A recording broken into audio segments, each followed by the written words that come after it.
Welcome to the League of Legends Champion Spotlight, featuring Yorick, the Shepherd of Lost Souls.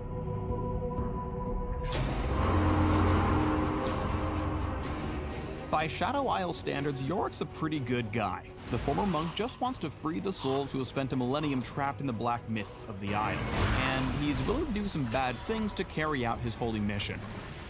Yorick carries the burden of 1,000 condemned souls swirling infinitely in the ghoulish cape on his back. The Shepherd uses these lost spirits to fight anyone who gets in his way. They may not like it, but Yorick doesn't give a damn. He'll do whatever it takes to win, even if it means he's got to bring a little bit of hell along with him. Our souls are a small price to pay to cleanse this land.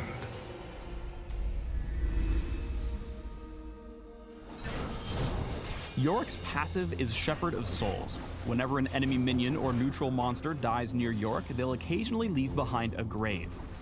Enemy champs that die near Yorick always leave one. Graves last until Yorick moves away. Now what do graves do, you ask? Well, heads up, it's about to get spooky.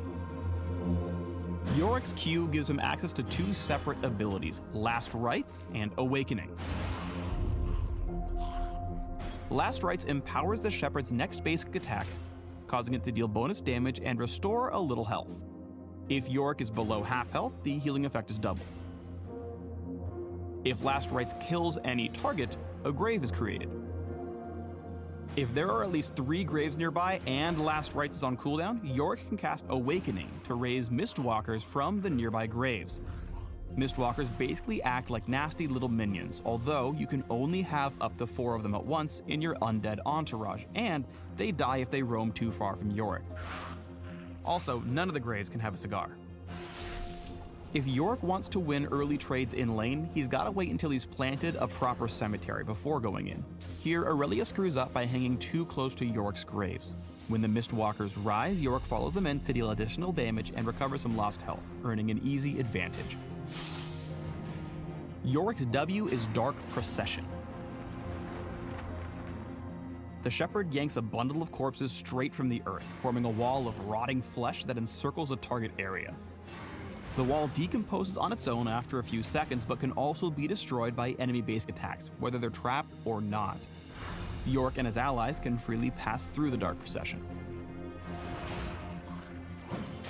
When you need to lock down a key target or get away from the living, a big ring of coagulated corpses is just the thing you need. Here, Yorick aims Dark Procession right on top of himself to create a cage that only he can escape from. Unlike Kled, Yorick doesn't need a rope to make a bear trap. Yorick's E is Morning Mist. When cast, Yorick hurls a glob of mist that damages and slows enemies. Yorick gets a movement speed bonus when moving toward enemies marked by the mist, but the ability's true power is that it's the one way you can direct the actions of the otherwise dumb Mistwalkers.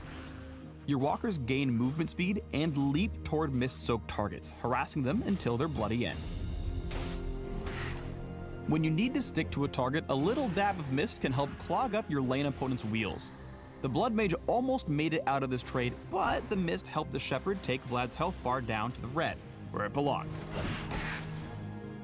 Yorick's ultimate is Eulogy of the Isles. Yorick summons the Maiden of the Mist, and at higher ranks she'll bring some Mistwalkers with her. The Maiden moves and attacks on her own, pushing down the lane and immediately raising any enemies that die near her as Mistwalkers. The Maiden disappears whenever Yorick dies, but unlike Mistwalkers, she doesn't have to stay near him to stay alive.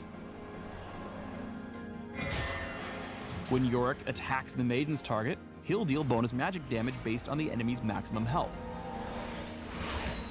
If the Shepherd gets into a fight within earshot of the Maiden though, she will be smart enough to follow and lend him a helping hand. The bonus damage granted by the Maiden makes her scary strong in one-on-one duels. Here, Yorick doesn't need to wait for more graves before starting the fight. Instead, he busts out his pretty little lady friend and goes straight for the kill. The spectral duo stood united, giving Shen no time to do the same.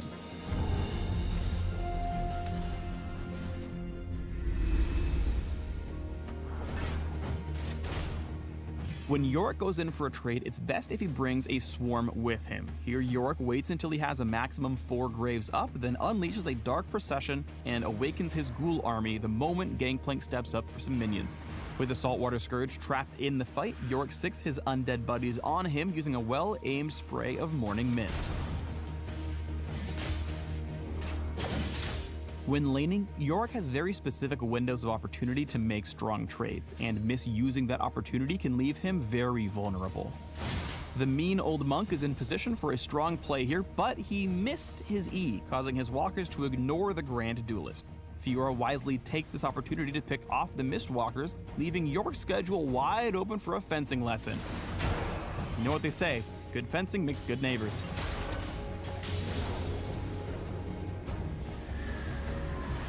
Yorick is better than just about anyone when you need to press an advantage after a team fight.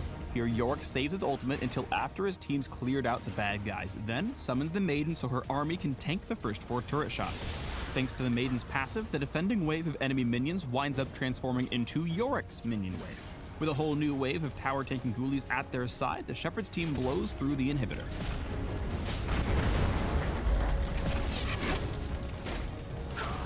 In teamfights, Yorick is too slow to be a diver, so he's better off hanging back to peel for his carries.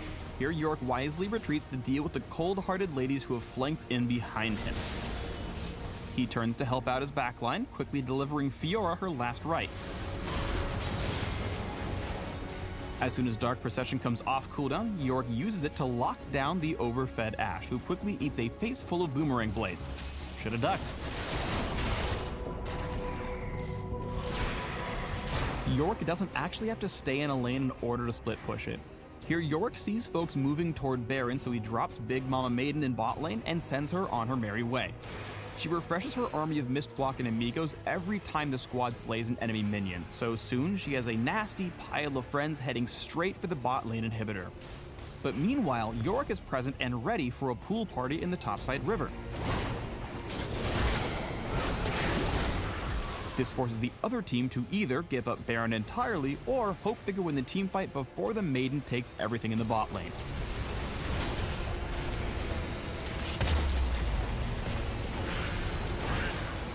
In the end, Yorick's team wins on both fronts, and the Shepherd gets to return to his flock and win the game.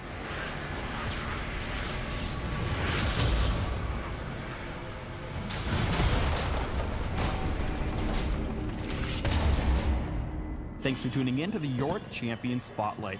Click the links below to unleash an unfathomable darkness that destroys the entire world.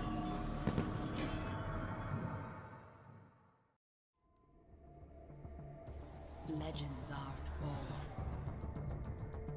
They're made. There is no shortcut to immortality.